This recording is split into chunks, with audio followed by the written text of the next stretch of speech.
مساء الخير، مرحبا. اليوم ان شاء الله البنات وصفة علاجية لقيتها، يعني نفعتني، قلت نمدها لكم.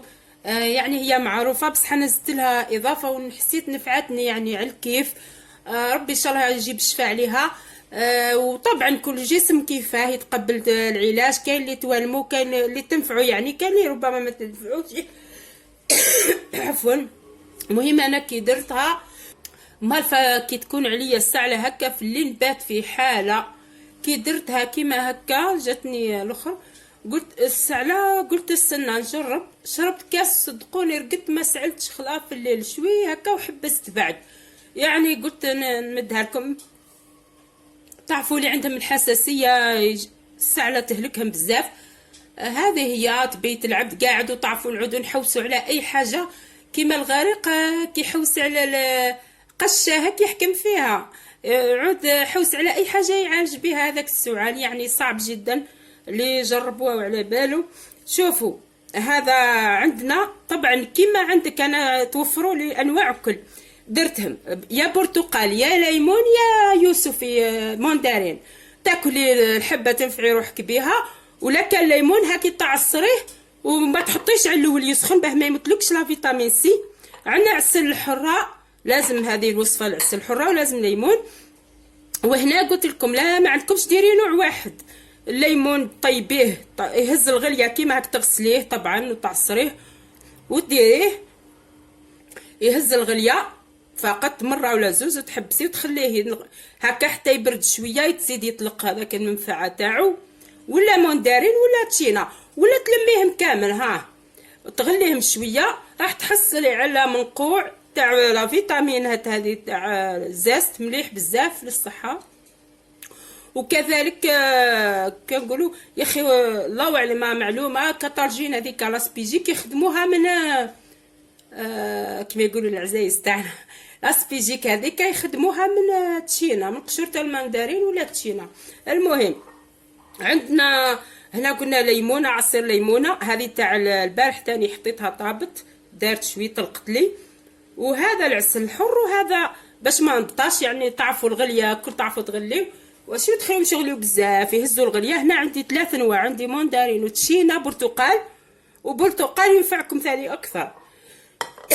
وهنايا الماء كيعود سخون نحطوه على العسل هكا باش يذوب لنا هذاك العسل ها، ونخليو مساحه تاع هذا الليمون ها، ربع كاس بعد ها، تحليه بالعسل وتشربيه وترقدي.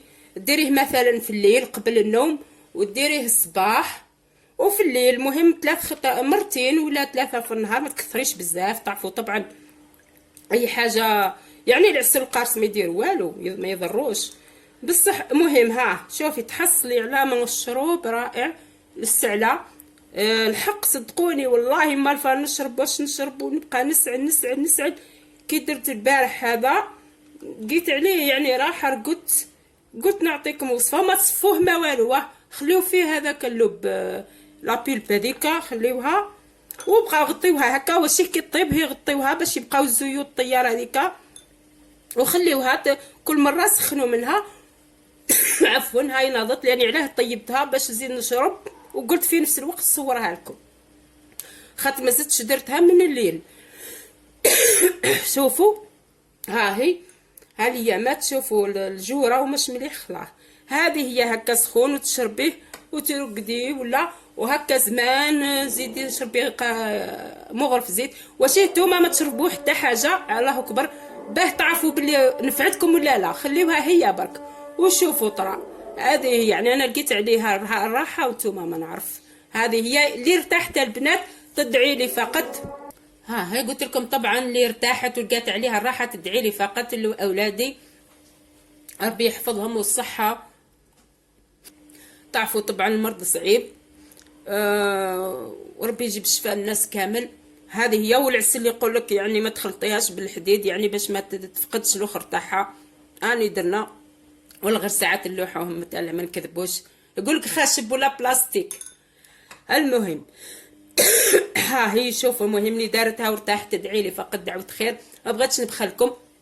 قلت مادام لقيت عليها الراحه صدقوني مالفه نكح نكح نكح، فكي درتها لقيت عليها الراحه على الكيف. هذه نقول لكم يعني ماشي راح تضركم البنات، حتى لما نفعتكش مش راح تاذيك الوصفه هذه. فيها العسل تعرفوا الفوائد تاعو، فيها الليمون، فيها هذا عباره عن تيزان وخلا. واغسلوه فقط مليح كي تقشروها البنات هاكم تعرفوا من التراب والاخر، وحطوها ما تخلوش تغلي بزاف تفقد الفوائد. هذه نقول لكم بقاو على خير، وربي يجيب الشفاء لكل مريض، وباي يدعيو لنا بدعوات الخير البنات.